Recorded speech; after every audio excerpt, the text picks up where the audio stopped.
Olha só, José do Egito. José foi um homem que administrou o Egito nos anos de fartura e de fome. A interpretação dos sonhos de Faraó, conforme dada por José, cumpriram-se literalmente. E vamos destacar 4 fatos importantes. O primeiro dele é que José armazena alimento nos anos de fartura.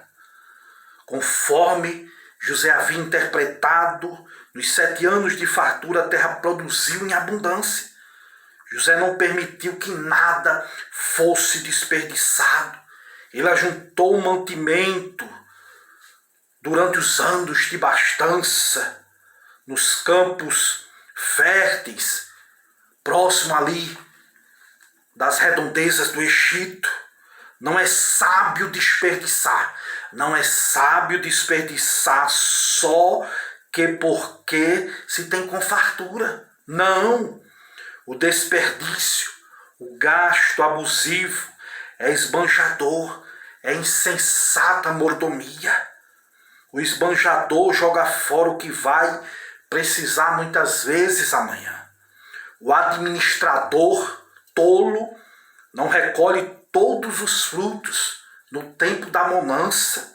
José foi um homem que supervisionou não apenas no recolhimento dos cereais, não, mas foi um homem também que supervisionou na distribuição.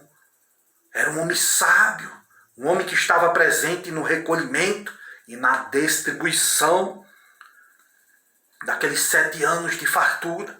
Em segundo lugar, eu vejo que José não armazena mágoa em relação ao seu passado. Embora tenha sido sua mãe que deu nome aos seus filhos, os nomes dos filhos de José, quem deu foi o próprio José.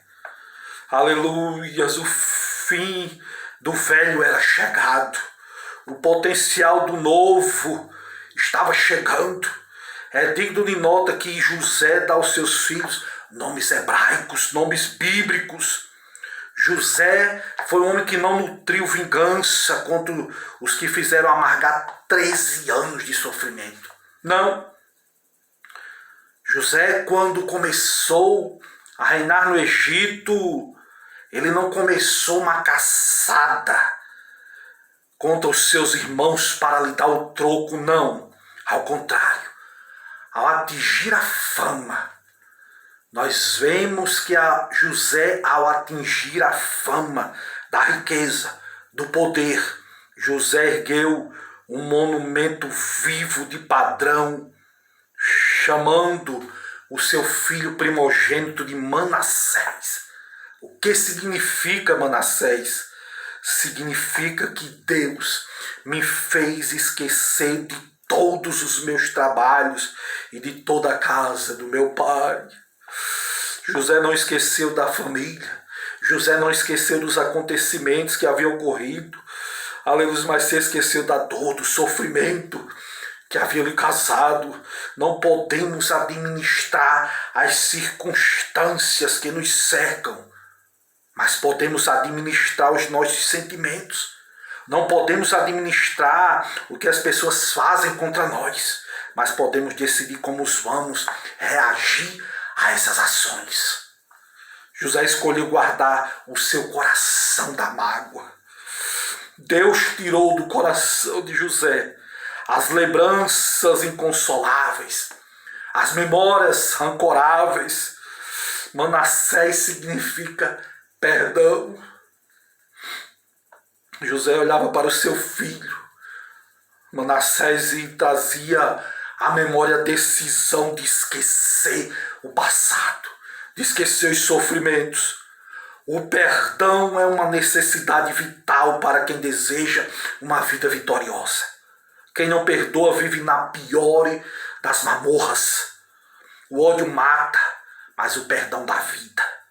O ódio mantém a pessoa prisioneira, mas o amor liberta.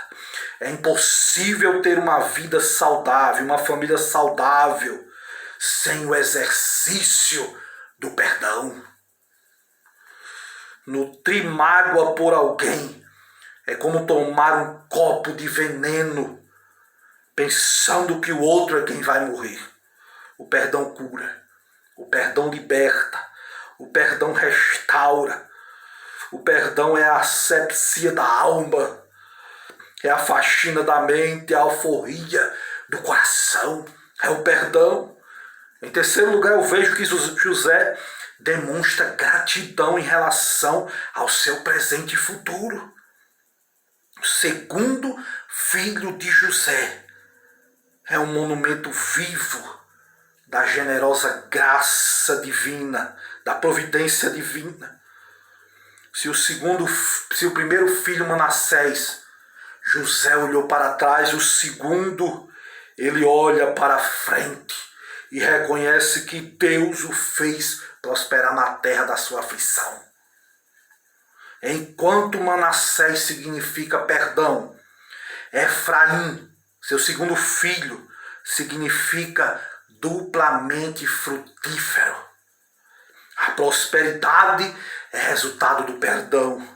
Ninguém é verdadeiramente próspero até que esteja com o coração completamente livre de mágoas.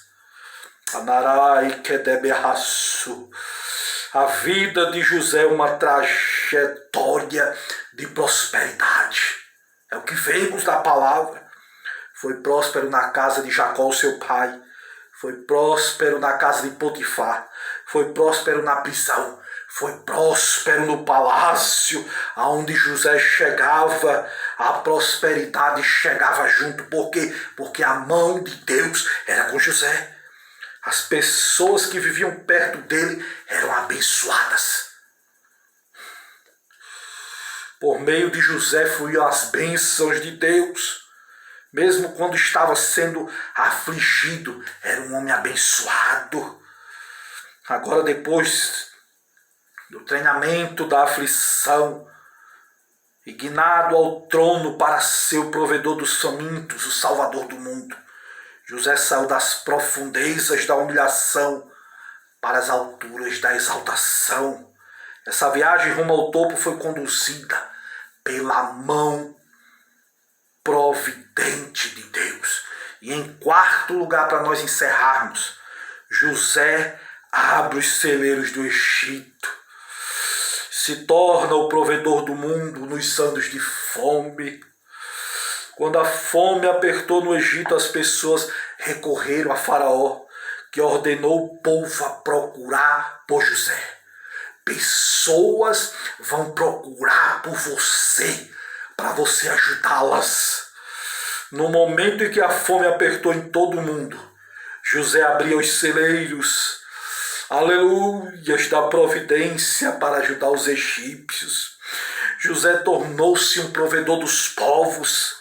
Ele tinha pão, fartura no tempo da fome, alimentava o povo dentro, fora do Egito. Sua provisão era abundante. A administração desse homem era sábia, sua sabedoria, meu amigo, era um presente de Deus. Deus forjou José para aquela hora de crise. As circunstâncias foram tenebrosas, é verdade, mas a sua luz do pico dos montes alumiou os povos, as nações, porque ele não se insurgiu contra Deus, não se revoltou contra Deus. Aqui é o segredo da vitória de José. Aleluia, foi usado por Deus para salvar as nações da fome cruel. Aleluia, José é um modelo para os que nasceram para governar. O homem Charles Swindoll falou e observou que Deus derramou sobre José 3 princípios importantes. Primeiro, as aflições prolongadas não precisam nos desencorajar.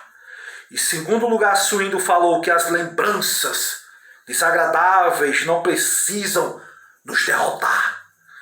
E em terceiro lugar, as grandes bênçãos não precisam nos desqualificar para o serviço. Era governador, mas estava ali para servir o povo, a nação, para a glória de Deus. Que Deus nos abençoe e que nós possamos guardar e meditar nesta palavra em nome de Jesus. Amém.